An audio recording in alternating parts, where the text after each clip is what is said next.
Don't get excited. I didn't buy that whistle. Somebody gave it to me. But here we are. I just bought these 3 little cars. This is my little engine that thinks it can. How many of you can remember that? I just bought these 3 cars to go with this engine, and most likely, well, I might add a little paint to the engine and cars with some green and yellow highlights to tie them together, because I plan on leaving them connected as an excursion train. I'm thinking I'm going to turn this siding, which I had been planning on putting an industry in there, but now I think I might turn that siding into just a home for the excursion train. The problem I have is I got to see if I can straighten out the track any and still have enough room for the engine and the cars, because you can't have a depot on a curve. I might end up moving it somewhere else where I have more room, but I'll park it here for now. This siding isn't wired yet, so I have to actually push the engine into it. As you can see, this lady is running on the outer loop that I call main line number 1. Now I'm going to switch her over to main line number 2 and then back on the line number 1. And I will do that by turning number 5 switch. Number 4 switch I have the way I want it. Number 3 switch is good. Number 2 is the way I want it. And I will have to reset number 1 right there so it doesn't wreck. And now you see she is just going on to my main line number 2, but then she's going to go back on number 1. Now I want her to stay on number 2, so I need to change number 2 to go straight. Number 7's fine. And we have to wait till she gets around to this point, because if I change the switch too soon, she'll be confused and go on the wrong track. There she goes on number 2. So I want to make sure number 4 is straightened out.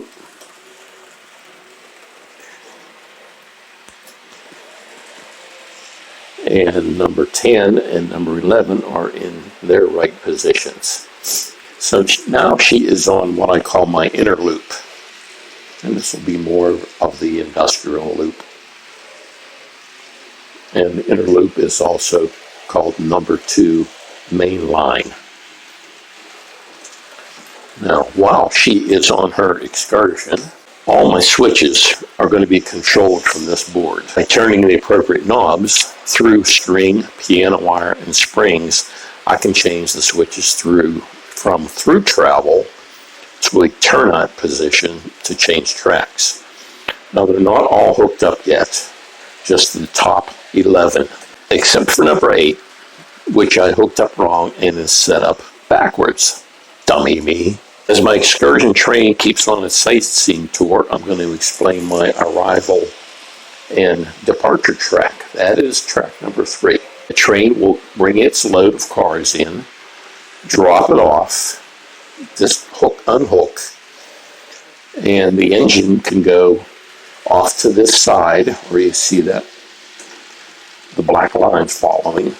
Go into the turntable and either park on a siding or park in the roundhouse, or come out of the turntable and go into this shed, which is going to be an engine shop for repairs of engines and cars, or on the other side of it, I think it's going to be a place where they get fuel and sand.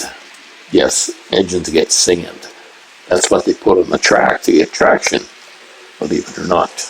Of course, I still have to install new track, the turntable, the roundhouse, and more switches. Now, I have no building schedule. It's whenever the mood strikes me. I'm still trying to get some of the bugs out of my bad spots in my track. It seems expansion and contraction has been messing with me. So that is my priority. Now, back to the string of cars that would be parked on track number 3. There will be a little switcher, smaller engine, I don't have on the track yet, that will come over and pick up cars, take them over to this switch, run them up this so-called ladder, and into one of 3 classification tracks. And who knocked my engines, or who knocked my trains off the track? Shame, shame.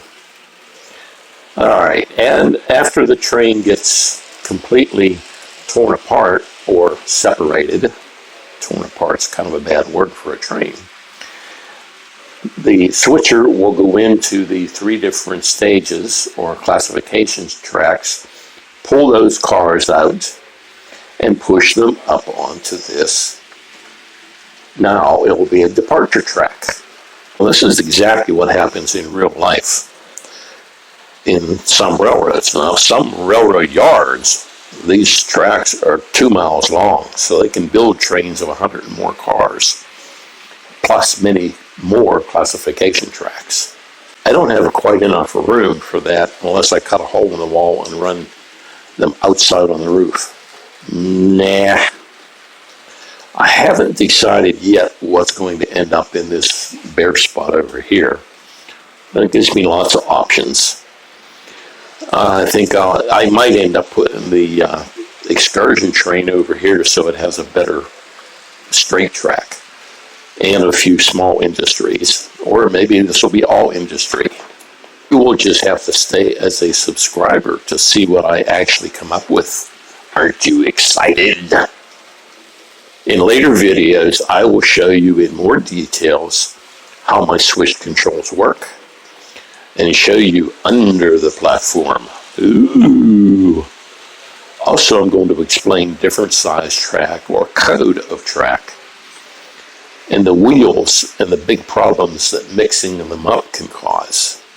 I built a couple larger scale models to make it easier to show that. I hear another ooh. Don't laugh. You just might find it interesting. If not, just humor me or share this video with a young boy or an old boy. Those boys, young and old, like trains. Some women do too. There's a nice traveling close-up, especially this little green one. Girls seem to like the old-fashioned trains better. I work on the next part of this video. Drinks will be served in the last car around 6 p.m. So don't you be late. Toot, toot.